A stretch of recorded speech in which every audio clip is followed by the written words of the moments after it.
Bonjour à tous et bienvenue dans votre émission L'invité du jour sur BFM Toulon-Var. À mes côtés, Lucienne Roch, la présidente du comité départemental olympique et sportif 83. Bonjour. Bonjour. Alors, les Jeux olympiques approchent à grands pas. En 2024, la France va accueillir cette compétition sportive et le Var n'est pas en reste. Une soixantaine de territoires varois ont été d'ailleurs labellisés Terre de Jeux. Alors, à quoi sert ce label? Qu'est-ce qu'une Terre de Jeux? C'est un engagement que portent les collectivités, notamment les collectivités territoriales, d'assurer la promotion du sport et des pratiques sportives à travers la promotion des Jeux olympiques, bien évidemment. L'objectif terminal étant qu'un maximum de personnes pratiquent du sport de manière régulière. Alors, c'est un travail de longue haleine toute l'année. C'est un travail permanent. Alors 45 écoles ont également obtenu le label Génération 2024. Justement, quel est ce label aussi, Génération 2024? L'objectif est le même au niveau de la fin, c'est la même chose. Mais par contre, les écoles s'engagent aussi à développer des activités culturelles, des activités artistiques, des recherches, par-delà des pratiques sportives régulières aussi, bien évidemment. Alors le Var va être au cœur de ces Jeux Olympiques 2024. Malheureusement, pas d'épreuves chez nous. Elles seront partagées entre nos voisins des Bouches-du-Rhône à Marseille et des Alpes-Maritimes à Nice. Mais avant de passer à la compétition et aux épreuves en tant que telles, les athlètes doivent évidemment se préparer. Avec notre territoire et notre littoral, on imagine que les entraînements des disciplines aquatiques sont en première ligne. Alors, on a 12 centres d'entraînement répartis dans 6 villes sur le département. Quel type d'entraînement et de disciplines peuvent être organisés dans le Var? Alors, ces endroits, ces sites sont baptisés centres de préparation aux Jeux et ont fait l'objet d'une communication internationale pour effectivement faire en sorte que certaines équipes viennent s'entraîner dans notre territoire, ce qui assure aussi une promotion touristique, bien évidemment. Maintenant, effectivement, on n'a pas de détails très précis sur ceux qui ont répondu. Ce qu'on sait, c'est qu'il y a des activités nautiques, voile et aviron, mais aussi de l'athlétisme, des activités pour les personnes en situation de handicap, des sports co, enfin un éventail très large, y compris un skateboard ailleurs et le vélodrome aussi.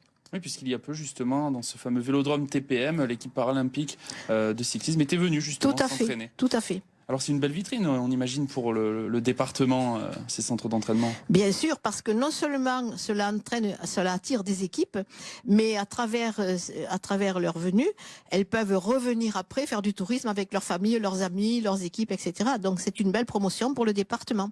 Justement, quelles retombées on peut imaginer, on peut avoir avec toute cette logistique Alors ça, c'est très compliqué à dire tout de suite.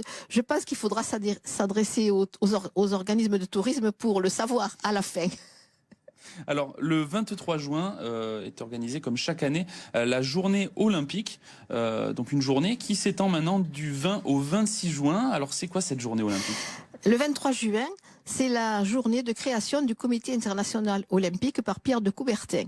Et depuis une soixantaine d'années, ce CIO demande à tous les pays du monde d'organiser des manifestations pour fêter cet événement. Mais avec l'importance aujourd'hui que cela prend, les manifestations s'étendent un peu sur la semaine parce qu'il y a des problèmes de terrain, de public, etc. Mais tant mieux, cela amène beaucoup plus de monde. Alors justement, qu'est-ce qu'on peut faire au cours de ces journées olympiques?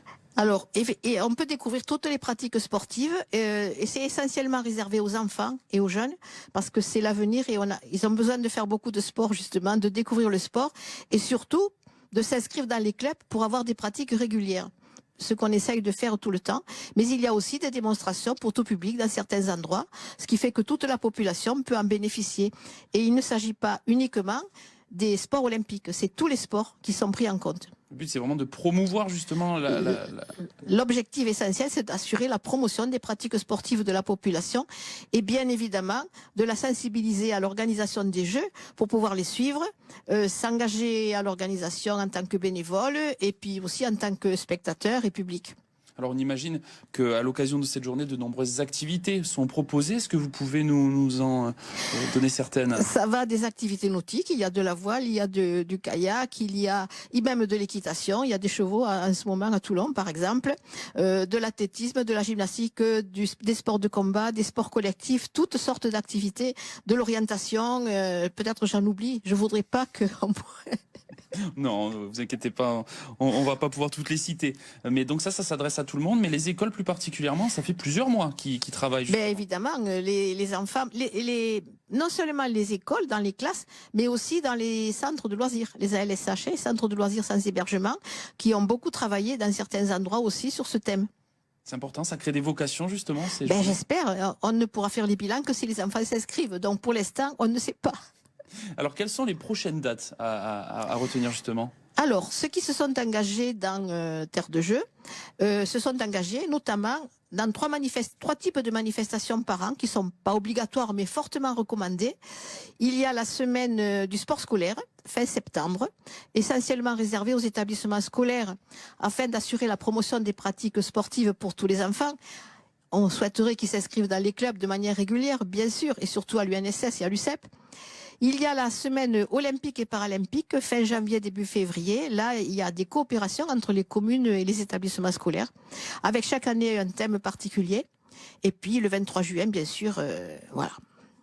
Un très beau programme en tout cas pour ces prochaines semaines, ces prochains mois. Merci beaucoup Lucienne Roch pour toutes vos réponses. Eh bien, merci. Avec tout ça, vous n'avez pas d'excuses pour vous motiver à vous mettre au sport. Les Jeux Olympiques, c'est très bientôt, dès 2024. Et faites tous du sport, c'est bon pour la santé.